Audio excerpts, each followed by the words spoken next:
Okay guys, so today we're going to be making apple cinnamon roll French toast.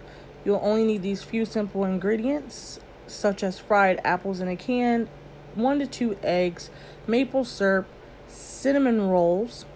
I prefer Pillsbury, but to each is their own. 2% milk or whole milk or your choice. 100% orange juice, no pulp, and ground cinnamon, and a pie plate or dish to bake in. You will need to preheat the oven. You're going to want to set it to about 375.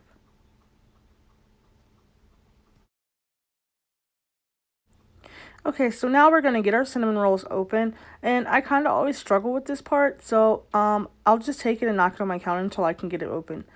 But however you choose to open, that's your choice by any means. So moving on. So you just want to go ahead and take out all of your cinnamon rolls and take them apart. And then you want to begin to cut them into mini squares, so to speak. You can cut them into fours. If you cut them into fours, I would use 2 packs for this recipe. This recipe does normally call for 2 packs, but I'm cutting it in half just because it's just for myself. But as I said, just cut them up in 2 pieces. Your choice by all means. I just would not recommend you cutting them too small.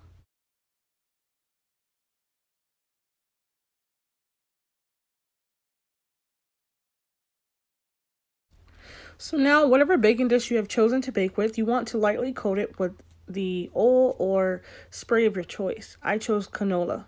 Wow, kind of looks like it's snowing. So once you have your pan coated, you now want to take those pieces of cinnamon roll that you've cut up and you want to start placing them in the baking dish. I just start with going around the baking dish to make sure I have more of a crust or edge to it. But since I chose to cut part of the recipe in half by only using one thing of cinnamon rolls, then I'm going to have a space in the middle. But you can space them out however you want because I am going to be adding the apples in. So it's going to take all of that empty space. But however you choose to place it, to each is their own.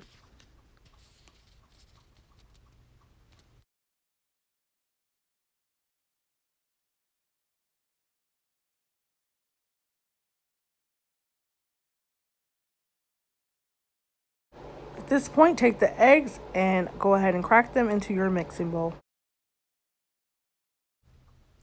Okay guys, so now that we have our egg in its mixing bowl, you want to go ahead and start whisking the egg.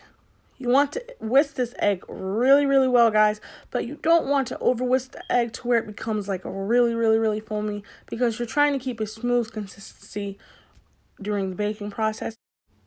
Okay, so now you want to go ahead and add all the other ingredients to the egg mix. So you're going to need about a half a cup of milk. And I don't normally measure, guys. I'm more of a pinch or dash person off the top of my head because I've cooked for so long. But to each is their own, as I said. You want to do about a half a cup of orange juice. And again, this mixture does actually ask for 2 cans of the Pillsbury cinnamon rolls, but I'm only going to use 1. You want to do a dash of cinnamon. I love cinnamon, especially because of the apples, so I add a little bit of extra here. I forgot to mention in the beginning, but you will need some pure vanilla, and you want to give a good dash of that, or just about a half a teaspoon.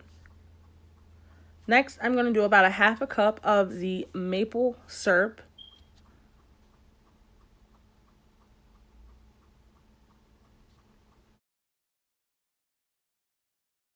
I'm pretty much just going to whisk these ingredients really, really well, guys. And this is the reason I also asked you not to over whisk the egg in the beginning because you're going to be doing more whisking at this point. So just get all that whisked together.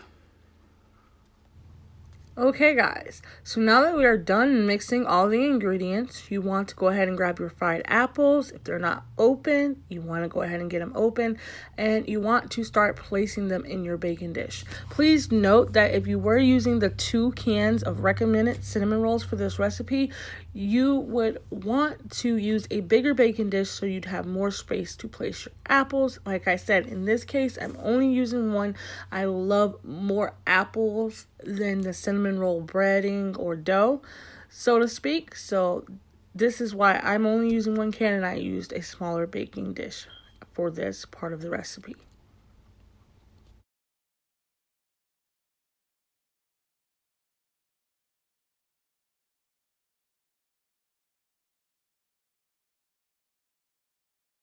Okay, so now that you have your apples placed as you want to go ahead and start adding the egg mixture with all the ingredients that you whisked previously into the baking dish. You want to just evenly pour it over the whole dish.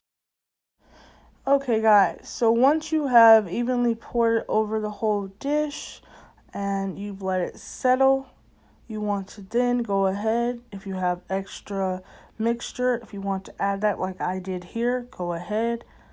And now you just want to make sure your oven is ready and heated at 375.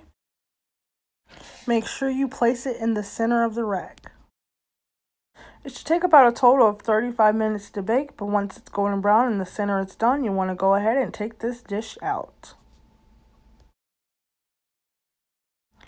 Okay, this step is optional and it's your choice, but I like to melt the icing for about 10 seconds in the microwave, and I love to add it to the dish while it's fresh and hot out of the oven. This allows the icing to seep through and it makes it very moist and yummy. Giving the dish a little tilt will spread the icing evenly. This is a very simple, easy, and affordable dish, and it tastes delicious. Thanks for watching, guys. Like, comment, subscribe, and please give us a big thumbs up.